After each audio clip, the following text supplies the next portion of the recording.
carpentry. But fundamentally, we want them to cope with self-help skills and skills that will help them to work away in the town and do the things they're going to have to do quite naturally. So consequently, we have places like Wood Park Cottage, where they're halfway out of the hospital, as it were, ready to move into a group home or a hostel in the community as soon as possible. What would you say to public fears that the community might be swamped by mentally handicapped people?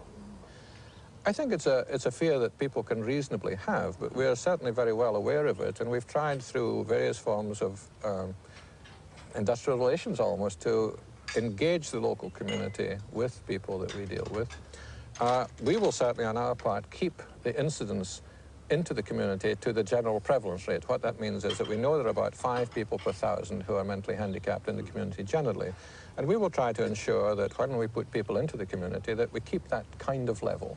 So at any community of 3,000 people, for example, wouldn't expect to have more than 15 handicapped people moving into it, and so on. And you've had plenty of cooperation here. Oh, tremendous. I think one of the great characteristics of working in this kind of community is that the community backup is quite inspiring, really. I mean, all sorts of things happen. We have residents who go down into town, get lost, and the people help them out, show them where to go. If they have a bit of a problem with behavior, we get a phone call saying, oh, see to Jimmy, will you? And I got to tell the police, but just send somebody doing for him. Something like that. Or alternatively, we find that they're taken into a cafe and given coffee and buns at Christmas, and we get a wealth of programs made out for people by Round Table, Rotary, Women's Guilds, volunteer groups. And I think we're really well blessed in that respect. The community is very strongly supportive of us. That's very heartening, isn't it? Isn't it? Yes, it's one of the good things about being up here. Thank you very much, David.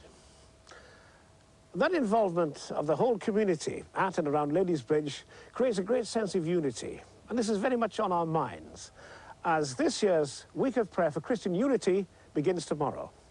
This special week was first celebrated in 1908. And to commemorate its 80th anniversary, here's Hannah Gordon with a reading from Les Arbres de la Mer by Didier Rimbaud. Where will the earth go, the sorrowing earth, if love is killed and humanity divided? Where will the earth go? Nothing can be born, and nothing can live if hands are closed and hearts dismayed. Nothing can be born. Together, creating a land of joy, we shall share the seed, the salt, and the wine, creating together. In this vast world, we who sorrow are made to love, to build up and sing in this vast world. Enough of war. No more of war. We shall be friends, remaining united. Enough of war. A living example of the unified community here is the Banff Choral Society, whose members come from nearly all the nearby towns.